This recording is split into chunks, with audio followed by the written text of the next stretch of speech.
લગ્ન પ્રસંગમાં મળે તેવા સેવ રોલ જો તેલ વગરના બની જાય તો કેવી ખાવાની મજા આવે, તમે જેટલા પણ ખાઓ એટલા ખાઈ શકાય।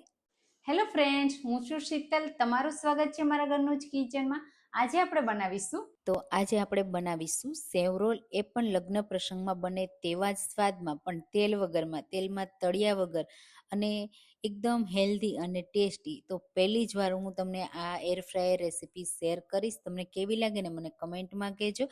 તો ચાલો બનાવીએ એકદમ ક્રિસ્પી તેલ વગરના સેવ રોલ, તો બધાના ફેવરિટ થઈ જશે અને હેલ્થમાં પણ ખૂબ જ ફાયદો આપશે। તો એના માટે આપણે સૌથી પહેલાં અડધો કપ પૌવા લેશું। પૌવાને સરસ રીતે આપણે પાણીથી ધોઈ લેવાના છે, એટલે જે પણ એમાં કચરો હશે ને બધો નીકળી જશે। તો તમે સેવ રોલ આવા ક્યારેય ટ્રાય કર્યા છે કે નહીં મને કમેન્ટમાં જરૂરથી કહેજો, અને મારી રેસીપી તમે કઈ સિટીમાંથી જુઓ છો ને એ પણ મને કહેવાનું ભૂલતા નહીં। પૌવામાંથી બધું પાણી કાઢી લીધું। પૌવાને આપણે 5 જ મિનિટ માટે રહેવા દઈશું। 5 મિનિટમાં પૌવા આપણા ફૂલીને આ રીતે ડ્રાય થઈ જશે। તમે જુઓ, બસ આ રીતે થઈ જાય ને એટલે તરત જ આપણે એમાંથી યુઝ કરીશું। હવે સેવ રોલ બનાવવા માટે આપણે પહેલાં સ્ટફિંગ તૈયાર કરી લઈએ। એના માટે 3 નંગ મેં બાફેલા બટેટા લીધા છે। બટેટાને આપણે મેશ કરી લેશું આ રીતે મેશરથી। તો સરસ રીતે મેશ કરવાના, એટલે બટેટાના ટુકડા ના રહે। હવે બટેટા આ રીતે મેશ થઈ જાય ને પછી આપણે એમાંથી સેવ રોલ માટેના બીજા મસાલા એડ કરીશું। એના માટે હું અહીંયા ડુંગળી એડ કરું છું, જો ડુંગળી ન ખાતા હોય તો સ્કીપ કરવાની। અડધો કપ ગાજર પણ એડ કરું છું, સાથે લીલા મરચાં, લીલા ધાણા અને સ્વાદ પ્રમાણે મીઠું એડ કરી દઈશું। થોડો લાલ મરચું પાવડર એડ કરીશું, ધાણા જીરું પાવડર એડ કરીશું, ચાટ મસાલો એડ કરીશું, બહુ ચટપટો એવો ટેસ્ટ આવશે। સાથે આમચૂર પાવડર એડ કરું અને પછી આપણે એડ કરીશું પલાળેલા પૌવા। તો અહીંયા પૌવામાં બિલકુલ હવે મોસળનો ભાગ નથી, બસ ખાલી સોફ્ટ છે, પાણી બિલકુલ નથી, એવા પૌવા એડ કરવાના છે, એટલે તમારે એમાં સરસ એવું બાઇન્ડિંગ આવી જશે। તો અહીંયા આપણે કોઈ પણ જાતનો લોટ એડ નથી કરવાનો, સારી રીતે મિક્સ કરી દઈશું।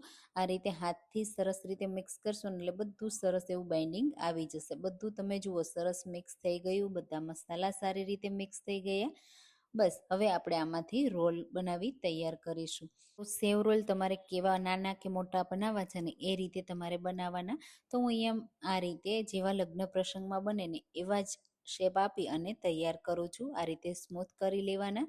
આ રીતે બધા જ આપણે રોલ્સ બનાવી તૈયાર કરી લેશું। એકદમ સિમ્પલ છે, આટલા સ્ટફિંગ અને આટલા બટેટામાંથી 10 રોલ તૈયાર થશે। આ રીતે બધા રોલ બનાવી અને મેં તૈયાર કરી લીધા છે। હવે આપણે રોલને ડીપ કરવા માટેની એક સ્લરી પણ તૈયાર કરીશું, અને આ રોલ છે ને લગ્ન પ્રસંગમાં હોય ને એવા જ દેખાવા માટે આપણે આમાં ચોખાનો લોટ એડ કરીશું। અહીંયા મેં ચોખાનો લોટ એડ કર્યો છે, એની જગ્યાએ તમે મેંદાનો લોટ પણ લઈ શકો। સાથે મેં 1 ચમચી કોર્નફ્લોર એડ કર્યો છે, થોડું મીઠું અને થોડું લાલ મરચું પાવડર એડ કરીશું। પાણી એડ કરી સરસ રીતે મિક્સ કરી લેશું।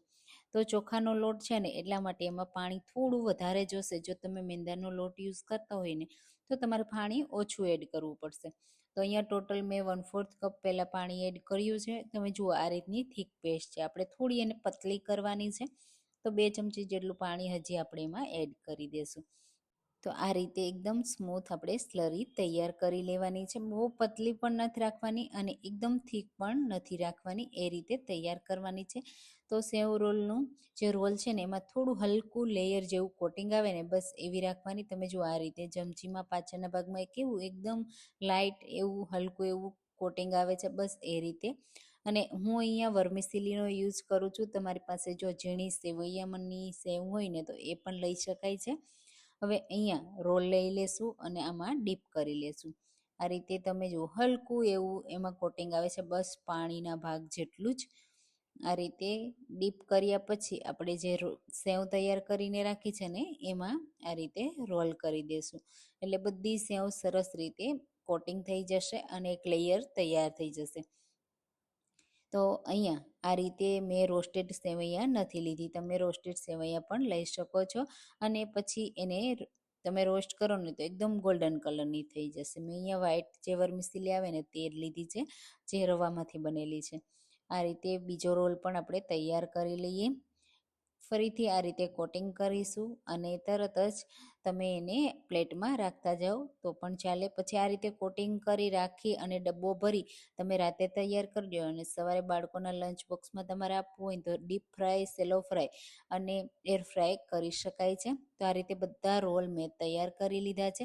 આજે આપણે તેલ વગરની બનાવવાના છીએ ને તો હું એને એર ફ્રાયરમાં બનાવવાની છું. તો આ રીતનું મારી પાસે બાસ્કેટ છે, એમાં આપણે રોલને ગોઠવી દઈશું. તો મારી પાસે એર ફ્રાયર ઓવન છે અને તમારી પાસે એકલું એર ફ્રાયર હોય ને તો એમાં પણ બનાવી શકાય છે, ઓવનમાં પણ બનાવી શકાય. આ રીતે બધા રોલને ગોઠવી દેવાના વન બાય વન. તો તમે જુઓ આ રીતે થોડી સ્પેસ રાખીને ગોઠવશો ને એટલે બધી સાઈડથી સરસ એવા ક્રિસ્પી થશે. હા, જો તમે એકલા એર ફ્રાયરમાં બનાવતા હોય ને તો તમારે રોલને થોડી વાર બેક કર્યા પછી થોડી વાર પછી એની સાઈડને ચેન્જ કરવાની રહેશે. આમાં તમારે ચેન્જ નહીં કરવું પડે. આ રીતે એક એક બબે ટીપા જેટલું તેલ આપણે લગાવી દેશું અને પછી આપણે એને એર ફ્રાયર ઓવનમાં રાખી દઈશું. તો મેં એને પહેલેથી જ પ્રીહીટ કરી લીધું છે, તો ગરમ છે એમાં આપણે આ ટ્રેને ગોઠવી દઈશું અને પછી બંધ કરી અને આપણે એને બેક કરવાનું છે, એટલે કે ફ્રાય કરવાનું છે. આપણે એને ફ્રાય કરવા માટે ફ્રાય મોડમાં 180 ડિગ્રી પર આપણે 8 મિનિટ માટે થવા દેશું. 8 જ મિનિટમાં એકદમ સરસ એવી ક્રિસ્પી તૈયાર થઈ જશે. તમે જુઓ સેવ રોલ બનીને તૈયાર થઈ ગયા. કેટલા જોતા જ ખાવાનું મન થઈ જેવા બન્યા છે ને. હજી તમારે ક્રિસ્પી કરવા હોય ને તો વધારે ક્રિસ્પી પણ કરી શકાય છે. તો ઓછા તેલમાં સરસ રીતે ક્રિસ્પી તૈયાર થઈ ગયા. તો આપણે એને સર્વિંગ પ્લેટમાં લઈ લેશું અને ગરમા ગરમ સર્વ કરીશું. તો તેલ વગરનું જો તમને ખાવું પસંદ હોય ને તો આ સેવ રોલ એકવાર જરૂરથી ટ્રાય કરજો. નાના બાળકોથી લઈ મોટા બધાને ખૂબ પસંદ આવશે. તમને આજની આ રેસીપી કેવી લાગીને મને કમેન્ટમાં જરૂરથી કહેજો. મારી રેસીપી ગમી હોય ને તો લાઈક કરજો, શેર કરજો અને મારી ચેનલને સબસ્ક્રાઈબ કરવાનું બિલકુલ ભૂલતા નહીં. ચાલો જલ્દીથી આ રેસીપી ટ્રાય કરજો. ફરી મળીશું.